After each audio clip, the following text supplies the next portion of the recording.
আসসালামু আলাইকুম viewers, নুসাইবান mummy চ্যানেলে আপনাদেরকে স্বাগতম। চলে আসলাম নতুন আরেকটি ভিডিও নিয়ে।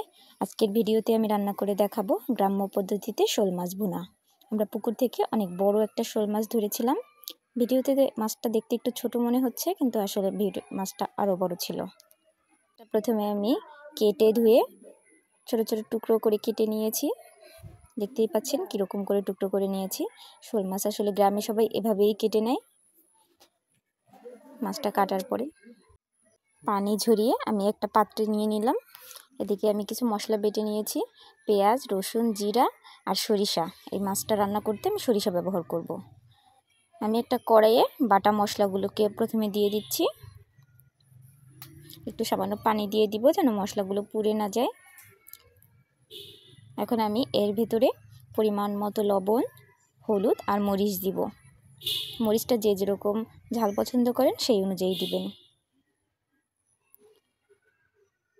আমি এখানে 1 চামচ হলুদের গুঁড়া ব্যবহার করেছি। এখন আমি একটু নেড়েচেড়ে মিশিয়ে নিচ্ছি।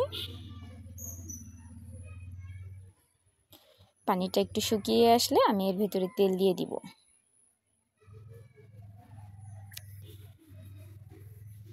পানি শুকিয়ে গেছে, এখন আমি এর ভিতরে দিয়ে দিচ্ছি তেল। আমি এখানে সয়াবিন তেল ব্যবহার করেছি, আপনারা কেউ চাইলে সরিষার তেলও ব্যবহার করতে পারেন।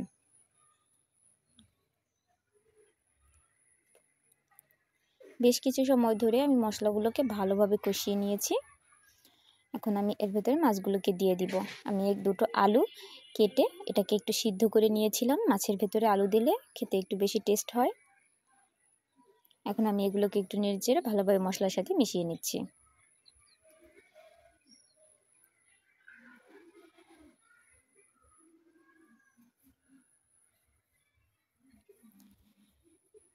মাছ আর আলুগুলোকে আমি 5 মিনিটের মতো সময় নিয়ে কষাতে থাকবো। আমার কষানো হয়ে গেছে। আমি এখন এর ভেতরে কয়েকটা কাঁচামরিচ দিয়ে দিচ্ছি, এতে সুন্দর একটা ফ্লেভার আসবে।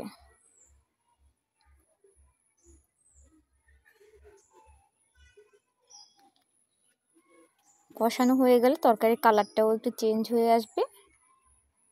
এরপর আমি এর ভিতরে ঝোল দিয়ে দিলাম।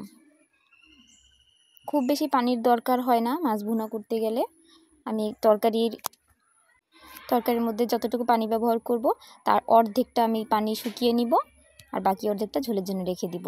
কিছু সময় জাল করার পরে আমার তরকারিটা রান্না হয়ে গেল। আমি এর ভিতরে উপর দিয়ে আমি কিছু শুকনো জিরা ভেজে রেখেছিলাম গুঁড়ো করে, এখন এগুলো উপর দিয়ে ছিটিয়ে দিয়েছি। আমার রান্নাটা কমপ্লিট। দেখতেই পাচ্ছেন রান্নাটা দেখতে যেমন সুন্দর লাগতেছে, খেতেও মাশাআল্লাহ অসাধারণ। ধন্যবাদ।